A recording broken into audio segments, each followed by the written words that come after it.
தமிழ்நாட்டில் கோயம்புத்தூரிலிருந்து மேற்கே 40 கிலோமீட்டர் தொலைவில் சிறுவாணி மலையை ஒட்டி கிழக்கு மேற்காக அமைந்துள்ளது. இது மேற்கு தொடர்ச்சி மலைத்தொடரின் ஒரு பகுதியாகும். இம்மலைக்கு கிழக்கே தொடர்ச்சியாக மருதமலை அமைந்துள்ளது. வெள்ளியங்கிரி மலை ஒரு புனித தலமாகவும் தென்கையிலே சுற்றுலா தலமாகவும் இருந்து வருகிறது. இது மேகங்கள் சூழ வெள்ளி வார்ப்படத்தால் மூடியது போல தோற்றமளிப்பதால் வெள்ளியங்கிரி என்ற பெயர் பெற்றது.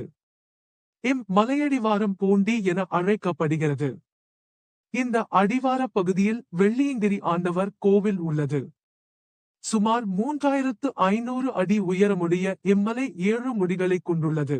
5.5 கிலோமீட்டர் தூரம் செல்லும் இப்பாதையில் வெள்ளை விநாயகர் கோயில், பாம்பாட்டி சுனை, கைதட்டி சுனை, சீதேவனம், அர்ச்சுனன் வில், பீமன் களி உருண்டே, ஆண்டி சுனை போன்ற இடங்களை கண்டு மகிழ்ந்து செல்லலாம். 7வது மலையின் உச்சியில் சிறிய சுயம்பு சிவன் கோவில் உள்ளது.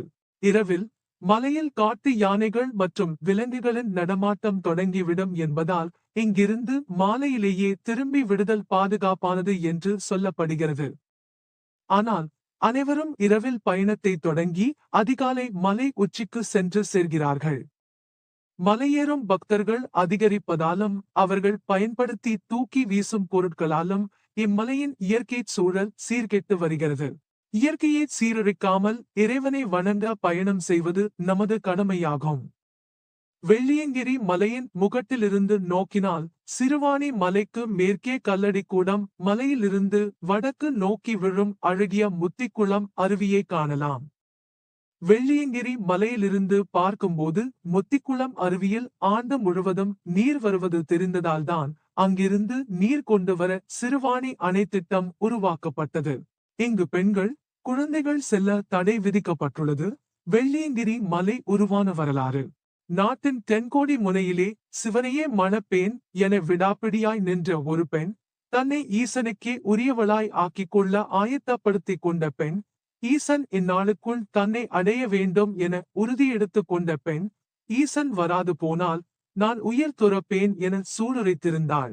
இதனை அறிந்த சிவன் அவளை தேடி தென்னிந்தியா நோக்கி வர, இடையில் சதி செய்யப்பட்டு சில தூர தொலைவில் அவளை அடைய முடியாமல் போனார். அந்த பெண்ணும் நின்றபடியே உயிர் துறந்தாள். இன்று கூட அவள் கன்னியாகுமரியாய் நின்ற கோலத்தில் இருக்கிறாள். இதுவே இந்தியாவின் தென்கோடியில் கன்னிகோவிலாய் உயர்ந்து நிற்கிறது. தன்னால் குறித்த நேரத்தில் சென்றடைய இயலவில்லையே என மனஞ்சோர்ந்த சிவனுக்கு தன் விசனத்தை கரைக்க ஓர் இடம் தேவைப்பட்டது. வெள்ளியங்கிரி மலை மீது ஏறியவன் அதன் உச்சியிலே வந்தமர்ந்தான். இங்கு அவன் ஆனந்தத்தில் அமரவில்லை, தியானத்தில் அமரவில்லை, ஒருவித கோபத்திலும் மனச்சோர்விலும் வந்தமர்ந்தான். இங்கு கணிசமான நேரத்தை அவன் செலவிட்டான். எங்கெல்லாம் சிவன் அமர்ந்தானோ அவ்விடத்தை எல்லாம் மக்கள் கைலாயம் என அழைத்தனர். அதனாலேயே வெள்ளியங்கிரியை மக்கள் தென் கைலாயம் என அழைக்கத் துவங்கினர். இந்த மலையடிவாரத்தில் ஈஷா யோக மையம் அமைந்திருப்பது நமது பாக்கியம். ஏழுமலை என்று எதனால் சொல்கிறார்கள்? மலையேற்றம் செய்யும் போது 7 ஏற்ற இறக்கங்கள் இருப்பதனால் மலையேற்றம் செய்பவருக்கு 7 மலைகள் ஏறியதைப் போன்ற அனுபவம் ஏற்பட்டு விடுகிறது. இதனால் ஏழுமலை என்றார்கள். மலையில் சூறைக்காற்று விடாமல் வீசுவதால் இங்கு புற்களை தவிர வேறொன்றும் வளர்வதில்லை. பிரம்மாண்டமான 3 பாறைகள் கூடி ஒரு லிங்கத்திற்கு ஆலயமாய் மாறி நிற்கிறது. மிகச் சக்தி வாய்ந்த ஓரிடம் அதியூர். இதில் 7 மலைகள் உள்ளதாய் சொல்வார்கள். மலைகள் என்னென்ன சிறப்புகள்? தென்னாடுடைய சிவனே போற்றி என்று போற்றப்படும் சிவனுக்கு தென்னாட்டில் உள்ள கையிலைதான் தென் கையிலை என்று அழைக்கப்படும் வெள்ளியங்கிரி மலை இயற்கையின் பேரிருவில் இறைவனை காணுகிற மரபு நம்முடையது. வெள்ளியங்கிரியின் 7வது மலையில் இருக்கும் சிவலிங்கம் இயற்கையாக எழுந்த சுயம்புலிங்கம். ஞானிகளும் சித்தர்களும் ஸ்தூல வடிவிலும் சூட்சும வடிவிலும் நடமாடுகிற புனிதமிக்க மலை வெள்ளியங்கிரி. இதில் பயணம் செய்வது பரமனை படிப்படியாய் நெருங்குவதற்கு சமம். 7 மலைகளை கொண்டது வெள்ளியங்கிரி. இறைவனை நேசிப்பவர்களும் இயற்கையை நேசிப்பவர்களும் இதயம் கரைந்து ஈடுபடுகிற மலை வெள்ளியங்கிரி. இந்த 7 மலைகளும் மனித உடலில் சூட்சுமமாக உள்ள 7 சக்கரங்களின் குறியீடு.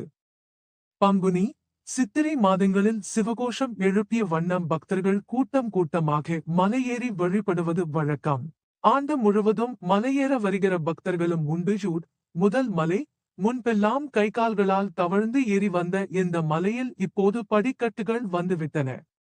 முதல் மலை செங்குத்தான பாதை கொண்டது. ஏறுவதற்கு சிரமப்பட வேண்டி வரும். இந்த மலை பாதையின் ஆரம்பத்தை ஆன்மீக பாதையின் ஆரம்பத்துக்கு நாம் ஒப்பிடலாம்.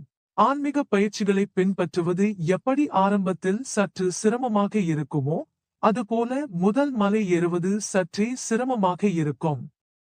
முதல் மலையை தாண்டி வருபவர்களை வரவேற்க விநாயகப் பெருமான் காத்திருக்கிறார்.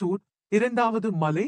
பயணம் பழகிவிட சுனையில் நீர் குடித்து இரண்டாவது மலையில் உற்சாகமாக நடையிடும்போது அதன் எல்லையாக நிமிர்ந்து நிற்கிறது வழுக்கு பாறை ஒன்று.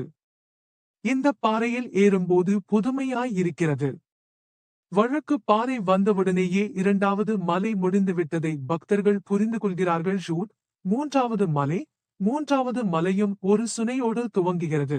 இதற்கு கைதட்டுச் சுனை என்று பெயர். இந்த சுனை இருக்கும் பகுதிகளில் சித்தர்கள் நடமாட்டம் மிகுதி என்பதால் இங்கே நின்று கை தட்டினால் பாறைகளின் இடுக்கிலிருந்து தண்ணீர் வரும் என்ற ஒரு நம்பிக்கை. இதனாலேயே கை தட்டிச் சுனை என்ற பெயர். மூன்றாவது மலை முடிவடைவது இன்னொரு சுனையில். இதற்கு பாம்பாட்டுச் சுனை என்று பெயர். பாம்பாட்டுச் சித்தர் என்று சொன்ன மாத்திரத்தில் நம் நினைவுக்கு வருவதென்னவோ மருதமலைதான். அந்த பாம்பாட்டுச் சித்தர் இந்த இடத்திலேயும் வசித்திருக்கக்கூடும். குண்டலினி சக்தியின் குறியீடாக பாம்பு இருப்பதையும் நாம் நினைவு கொள்ள வேண்டும். மனிதர்களின் குண்டலினி ஆற்றலை ஆட்டுவிக்கிற வல்லமை சித்தர்களுக்கு இருப்பதாலேயே பாம்பாட்டுச் சித்தர் என்பது ஒரு முக்கியமான சொல்லாக விளங்குகிறது. நான்காவது மலை. நான்காவது மலை சமதளத்தில் இருக்கிறது. நடந்து போக எளிதாகவும் பக்தர்கள் தங்களை ஆசுவாசப்படுத்திக் கொள்ள வாய்ப்பாகவும் இந்த மலை விளங்குகிறது. இது மண் மலையாக இருக்கிறது. ஒருபுறம் அடர்ந்த வனமாகவும் மறுபுறம் பாதாளமாகவும் அமைந்திருக்கிறது. இந்த நான்காம் மலையில்தான் ஒட்டர் என்கிற சித்தர் சமாதி அடைந்திருக்கிறார். எனவே ஒட்டர் சமாதி என்கிற பெயர் வெள்ளியங்கிரி பக்தர்களுக்கு நன்கு அறிமுகமான பெயர். ஐந்தாவது மலை. ஐந்தாம் மலைக்கு பீமன் களியுருண்டை மலை என்று பெயர் உண்டு. பஞ்ச பாண்டவர்கள் தாராபுரத்தில் தங்கி இருந்ததாகவும் அப்போது வெள்ளியங்கிரிக்கு வந்ததாகவும் நம்பப்படுகிறது. எனவே பீமன் களியுருண்டை மலை அர்ச்சுனன் தவம் செய்த இடமாக கருதப்படும் அர்ச்சுனன் தலை பாறை போன்ற இடங்களெல்லாம் இங்கே உண்டு. ஐந்தாம் ஆறாம் மலைகள் ஏற்ற இறக்கம் நிரம்பியதாய் ஒன்றோடொன்று நெருக்கமாய் அமைந்திருக்கின்றன. இந்த இரண்டு மலைகளுக்கு நடுவில் சேத்திழை குகை உள்ளது. இந்த குகையில் ஒரே நேரத்தில் 60-70 பேர் வரை தங்க முடியும் என்பது குறிப்பிடத்தக்கது. ஆறாவது மலை. ஆறாவது மலை கீழ் நோக்கி இறங்கக்கூடியது. இங்கே பாயக்கூடிய சுனை ஆண்டு சுனை. இது நீலி ஆற்றில் சேர்கிறது.